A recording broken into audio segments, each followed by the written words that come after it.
We are still on significant figures. We already talked about the concept of significant figures.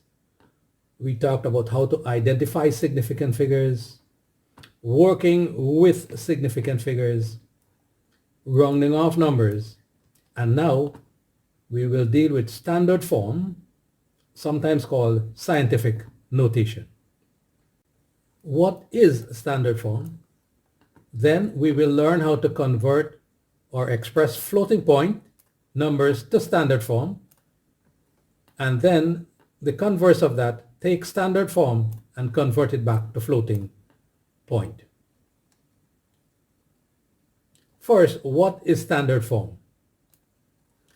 Now in science, sometimes you need to write extremely large numbers or extremely small numbers.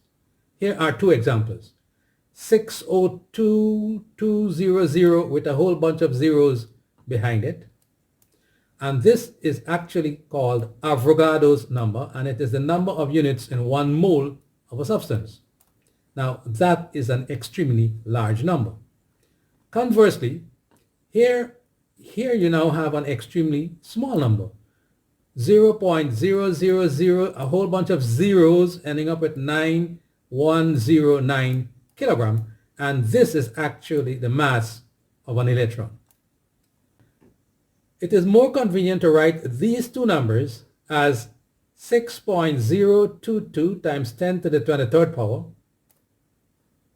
This is another way of writing that Avogadro's number we saw up here, and this 9.109 times 10 to the negative 31st power kilogram, that is a more convenient way to write this number we saw up here, the mass of an electron.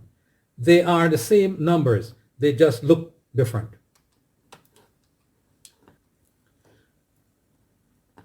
So those two numbers we were looking at, this extremely large number here, Avogadro's constant, can be written like that.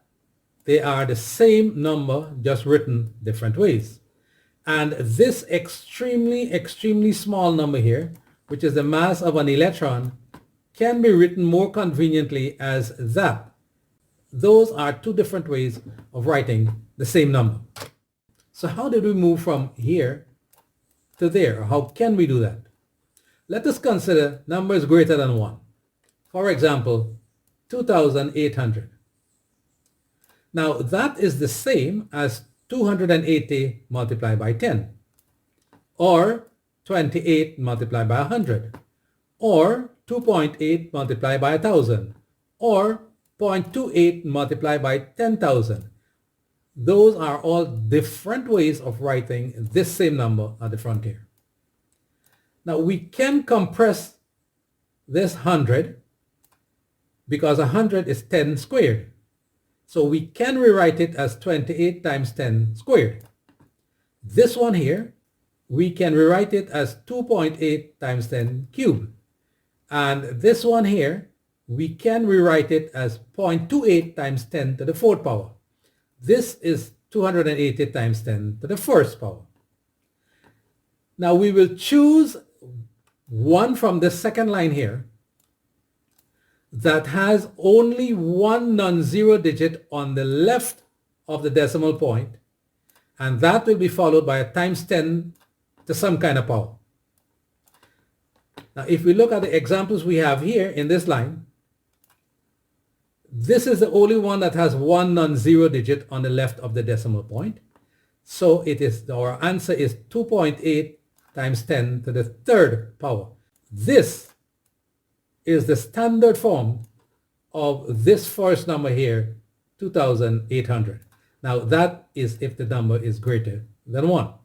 Now if the number is less than 1, for example 0.0028, now that can be rewritten as 0.028 divided by 10, or 0.28 divided by 100, or 2.8 divided by 1,000, or 28 divided by 10,000. Those are all different ways of expressing this same number here. Now, just as we did up here by compressing the 100 into 10 square, we can do the same thing with this 1,000 and this 10,000. And of course, this is the same 1. But remember, we want a times 10. We don't want a division sign. So if we are dividing by 10, we could multiply by 1 over 10. So this 10 to the negative 1 is really 1 over 10. So those are 3 different ways of expressing the same thing. In a similar way, we come over here, divide by 100, divide by 10 squared, multiplied by 10 to the negative 2. Same thing holds true for here. Divide by 1,000, divide by 10 to the third power, or multiply by 10 to the negative third power. This negative third power really means 1 over 10 to the third power. And again, the same thing holds true here.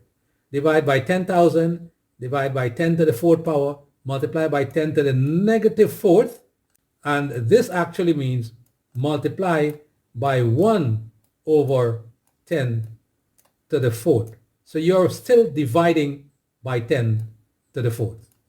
Now again, we will choose a one that has only one digit on the left of the decimal point, followed by a times 10 to, and then we have a power. And in this case, this one doesn't have one non-zero digit on the left, neither does that. This one has one non-zero digit, and so we will say 2.8 times 10 to the negative 3. So this is the standard form of that. You don't have to go through all of these steps. There is a faster way of doing it. So we are saying, again, that that number there, this here is the floating point notation, and this is the standard form. This other number here, that is the floating point notation, and this is the standard form.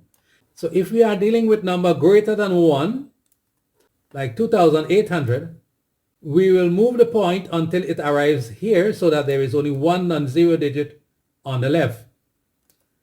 And then the number of places we move it appears here as 10 to the third power. If the number is less than 1, we basically do the same thing. We move that point from there until it reaches here. So now we have 2.8, and the number of places we move it appears here. But since this number is less than 1, the index is negative. So numbers that are less than 1, the index for this 10 is negative. Numbers that are greater than 1, the index for this 10 is positive. As the name suggests, standard form has a standard format. I.D times 10 to the plus or minus n, where I is an integer, that would be from 1 to 9, on the left of the decimal. D after the point is a decimal fraction, which may or may not be present depending on what number you are rounding off. And the index of n is an integer, positive or negative. For example, I put this in Microsoft Excel, that is 3.49 times 10 to the 11th power, that's how it's written, exponent, and I multiply that by this number, and I get this. At this point, it is showing 2, 4, 5. Here, it is showing 5 decimal places. But you see this E times E? That is really 1.2455 times 10. This piece here is replaced by E. It means exponent, 21. So if you put this in your calculator, 1.24558, if you see that in your calculator, E, 21, you know it means times 10 to the 21st power.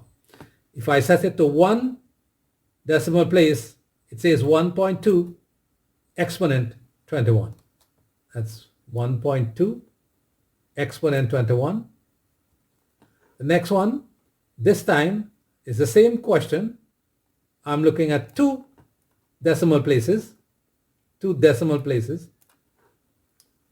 for this number here, and it shows up as 1.25 exponent 21. 1.2, we need two decimal places, so it considers that 5, drop everything here, make that 5. So 1.25 exponent 21, that is the same as 1.25 times 10 to the 21st power. If we set it to 3 decimal places, that same number, but now we go 1, 2, 3, we are rounding off here. Since this is 5 or more, that will be dropped and this will become 6. So 1.246 exponent 21. 3 decimal places. And if we set it to 0 decimal place, then we will be rounding off here, no decimal place. Since this is less than 5, all of that will be dropped. Of course, we still have the times 10 to the 21st power. And we get this here, 1 exponent 21. 1 exponent 21. So that is what we mean by standard form.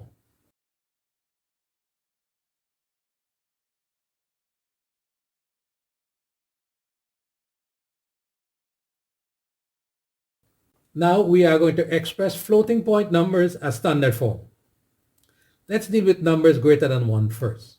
You have this number here, and you want to carry it to standard form correct to 2 significant figures. Step 1, we will move the point from where it is currently to the left such that there is only one non-zero digit on its immediate left. So if we move the point from here where it is, we have to move it and put it here. So we will have only one non-zero digit on the left of the point. Count how many places you move that point and express it as times 10 to the nth power. In this case, we actually move it 9 places. 3 and 3, 6 and 3, 9. So that's how we get the 10 to the 9th. The second part of this question is you round off the number with the point in the new position to the required significant figure and write that on the left of times 10 to the 9th. So we want 2 significant figures. We count 1, 2, this is 8, so we'll drop all of that. This 8 is greater than 5. We will make that 7, 8, and so we get 6.8 times 10 to the 9th power. Let's look at another example. We have this number and we want to carry it to standard form correct to 1 significant figure. So again, the first step is to move the point from where it currently is to the left such that there is only one non-zero digit on its immediate left. So the point, we understand that the point is here. We need to move it and carry it there so that only that one non-zero digit, 2, is on its left. How many places did we move it?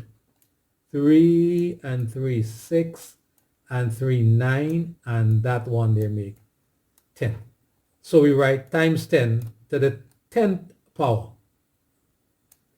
Now that we have the point between 2 and 6, we have to round off to 1 significant figure. So we are rounding off, we count 1, where that 2 is. We have to round off where this 2 is. This digit on its immediate right is greater than 5.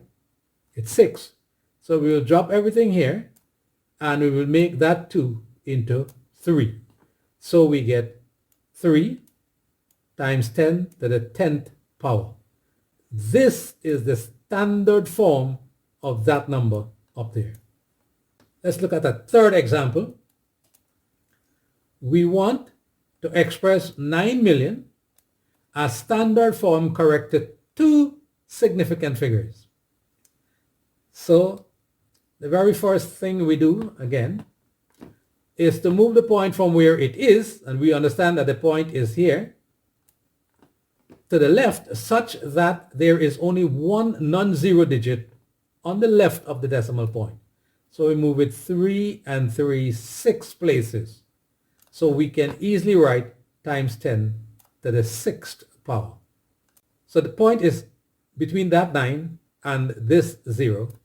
We want two significant figures, so we count 1, 2, and since this immediately here is 0, we'll just drop all of that, and we will take those two with a point between there, and we get 9.0 times 10 to the 6th power. Now you understand previously in the last video why I told you if you have to round off among these zeros, we need to use standard form. So it's 9.0. We have our two significant figures here. It is still 9 million. Example 4, 15.00. Express it as standard form correct to one significant figure. Normally, we will not carry such small numbers to standard form. Because remember I told you this is to deal with extremely large numbers or extremely small numbers. So we follow the procedure. We move the point from where it is to the left such that there is only one non-zero digit on the left. How many places did we move it? 1. So we write times 10 to the 1st power. What remains?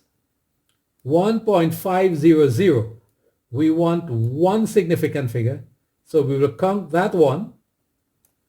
We are rounding off at that one. This is 5, and our answer is 2 times 10 to the 1st power. Normally you don't write that 1st power there. Numbers between 10 and 1, including 1 but excluding 10. So 1.2000 as standard form corrected 3 significant figures. Now, the thing about it is we don't need to move from there because it is already in the right position. We have one non-zero digit on the left. So in this case, since we didn't move it any place, it is 10 to the 0 power. But we need 3 significant figures. 1, 2, 3. So we are going to round off here. This is 0. So we just write 1.2 times 10 to the 0. But since 10 to the 0 is really 1, it is 1.2 times 1, which is really 1.20. In this case, we didn't have to go through this whole procedure. It's 1.20, and we have our 3 significant figures. Now let's deal with numbers less than 1. We want to express that as standard form correct to 2 significant figures. We move the point from where it currently is to the right. Now previously with numbers greater than 1, we move it to the left. But now we move it to the right such that there is only one non-zero digit on its immediate left. So we move it 3 and 3, 6 and 1, 7 and 1, 8. So if you put the point between 4 and 6, you only have one non-zero digit on the left of the point. How many places did we move it? 3 and 3, 6 and 1, 7 and 1, 8. But since this number is less than 1, that index is -8, not 8. We round off the number with the point in the new position to the required significant figures. So now the point is between this 4 and the 6. You want 2 significant figures. The 4 will be 1. We are not counting leading zeros. 6 will be the second one. So we are rounding off at this 6. The digit immediately to its right is 3, so we just drop that, and we get 4.6 times 10 to the negative 8. This is the standard form of this number that we have here. The same number, they are written differently. Let's take another number less than 1, 0.0006089. We want to express that as standard form correct to two significant figures. So firstly, we will move the point. We have to move it from where it is, which is there, such that there is only one non-zero digit on its left. So we move the point 3, 4, 5 places between this 6 and this 0. So we move it 5 spaces. But since we are moving to the right, we make that negative 5. The point is here. We want to round off the two significant figures, so we count 6 as one. We count that 0 as the other one. This digit here is 8. We will drop that and increase that 0 by 1. So now we get 6.1 times 10 to the negative 5. So this standard form here is the same number as this up here. This one is in floating point notation. This one is in standard form. Standard form, one non-zero digit on the left of the point. You may or may not have other digits on the right of the point, always followed by times 10 to some kind of index. If the index is positive, the number is bigger than 1. If the index is negative, the original number is less than 1. Now let's take this as another example. We want 3 significant figures. Our first step is to move the point from where it is such that there is only one non-zero digit on its left. That's 1, 2. So how many places did we move it? 2 places. So we write times 10 to the negative 2 once we are moving to the right. The number is less than 1. We write the index as negative. Now we have to do our rounding off. We want 3 significant figures. Remember, leading zeros don't count. So we have 1, 2, 3. We are rounding off at that 2. This 5 here, it is 5 or more. We will drop it and increase the digit in the front by 1. So we will get 1.43. That's the rounding off to the correct number of significant figures. And then this is the exponent part times 10 to the negative 2. All right, so we learned what standard form is, or standard format is. We learned how to express floating point numbers as standard form. Now, let's do the converse of what we just did there. Given the standard form, can we write it back as floating point? By now, you know that if the index of the standard form is positive, then the number is greater than 1. If the index is negative, then the number is less than 1. So if we look at this one here, this is positive. We know that number is greater than 1. This other one down here, this is negative. So we know this number here is less than 1. This is negative. That number is less than 1. This is positive. That number is greater than 1. So the general principle is, if the index is positive, move point that many places to the right, adding zeros as required. If the index is negative, move the point that many places to the left, adding zeros as required. Take this number here, for example. 5.6 times 10 to the 5th power. This is positive. So this number here is bigger than 1. We will have to move this point 5 places to the right. Now, I didn't say add 5 zeros. I said move the point 5 places to the right. Well, that 6 is going to take up one of the place, and then you add 4 more zeros. That will make it 5 places to the right. This one down here, this is negative. It means that this number here is less than 1, so we have to move the point 4 places to the left. This 2 is going to take up 1 of the place, and we add 3 zeros and then we put the point. So it's 0.000245. I didn't say add 4 zeros, I said move it 4 places to the left. This number here, -7, it's less than 1. We have to move the point 7 places to the left. Now this one is going to take up 1 of the space, so we'll have to add 6 zeros between this one and the point. So we get this. 1, 2, 3, 4, 5, 6 zeros. Now this number, you have already seen it, Avogadro's constant. This is a very big number. We will move the point 23 places to the right. This 0.022 will take up 3 of the 23 places.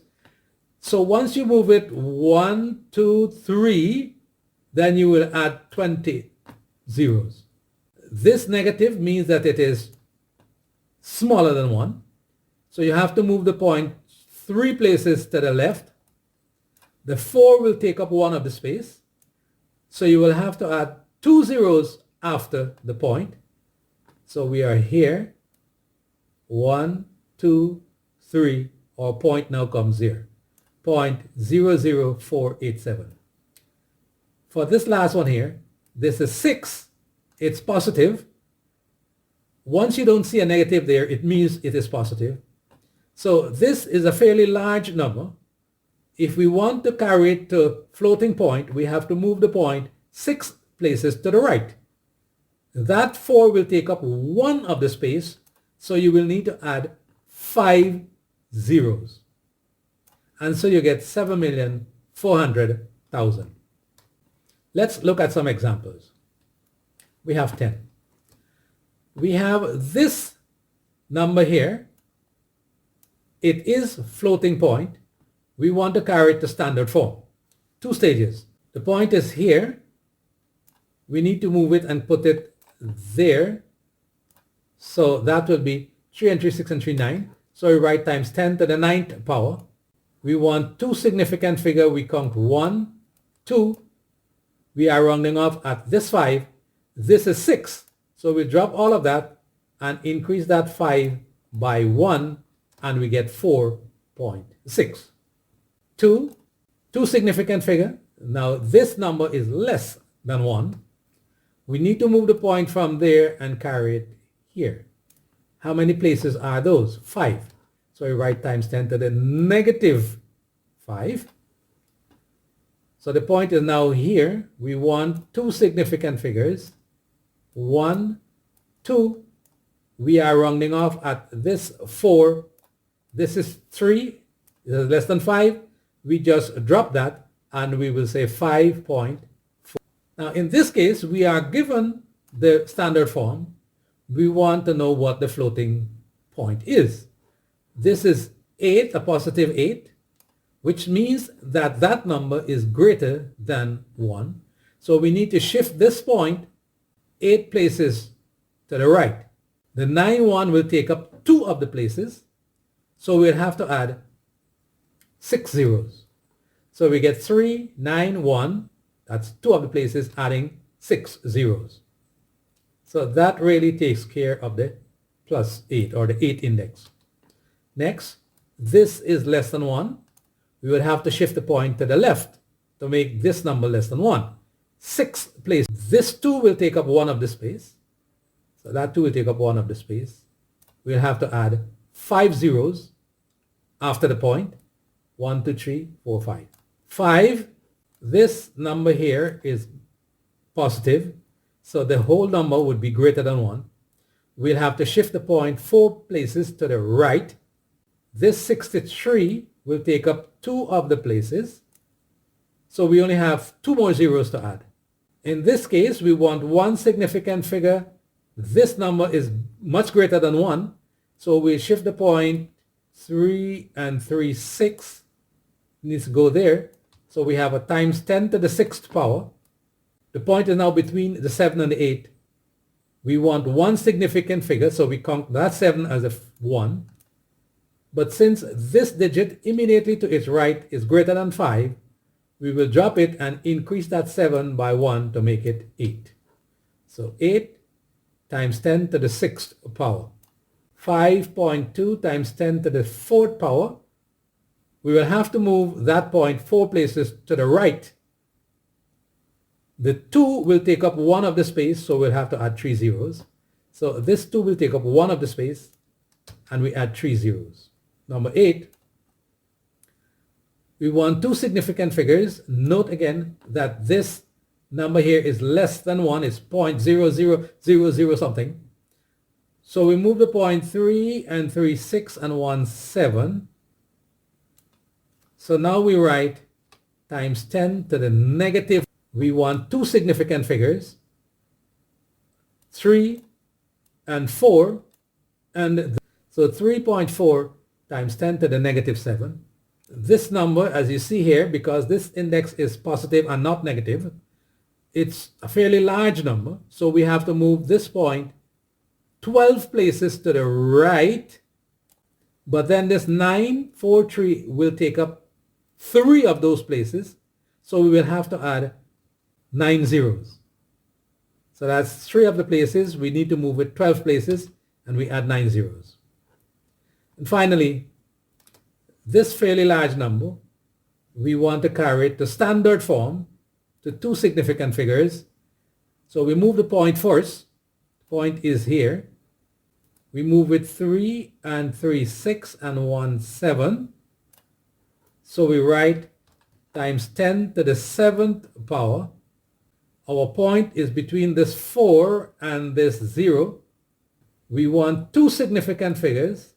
So we are rounding off at this 0 here.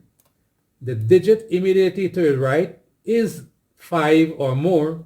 So we will drop all of that and increase that 0 by 1.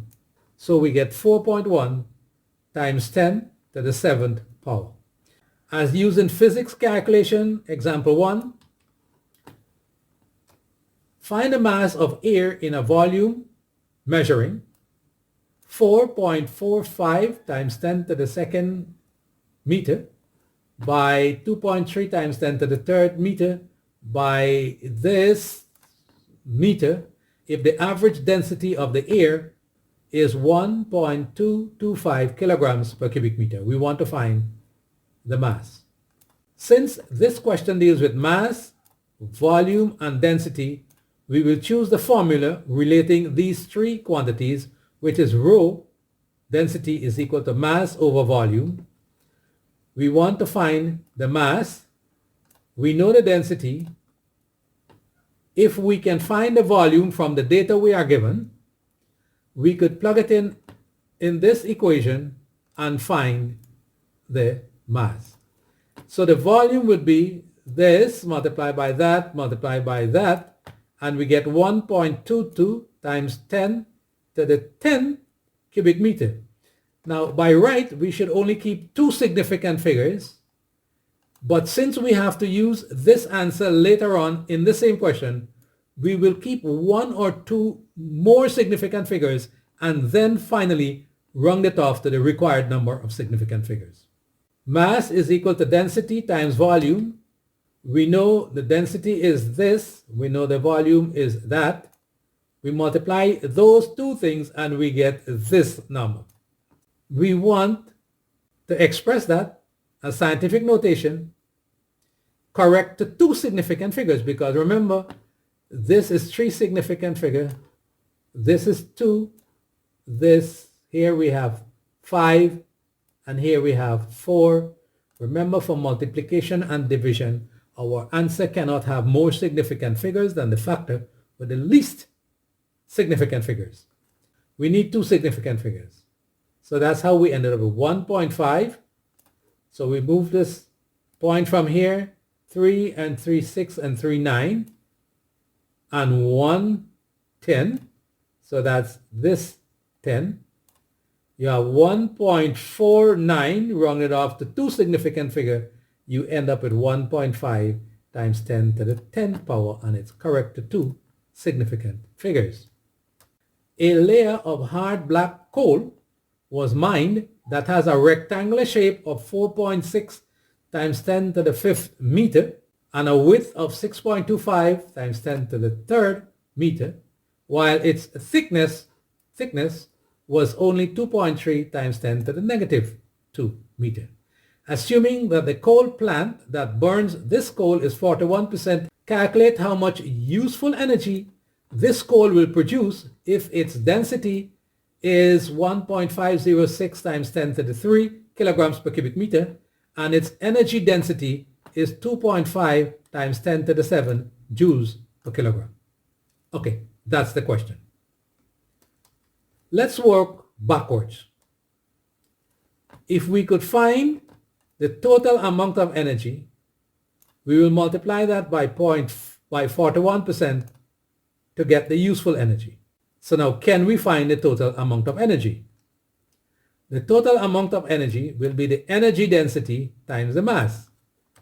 Now, we know the energy density is this, but we don't know the mass. We also know, though, that mass is equal to the density of the coal, which is this, times its volume, but we don't know the volume. So we are going to have to find the volume. We want to find the mass. Once we find the mass, we'll put it in this equation to find the total energy. And once we find the total energy, we'll put it in this equation to find the useful energy. So the volume of a rectangle is length times breadth times height, and we get this. 6.612 times 10 to the 7th cubic meter. We put that in the equation. Mass is equal to the density times the volume, and we get 9.96 times 10 to the 10th kilogram. That's the mass of coal we have. Now, once we get the mass of the coal, we can find the total energy by putting it in this equation. So total energy will be the energy density times the mass, energy density times the mass, which we just calculated here.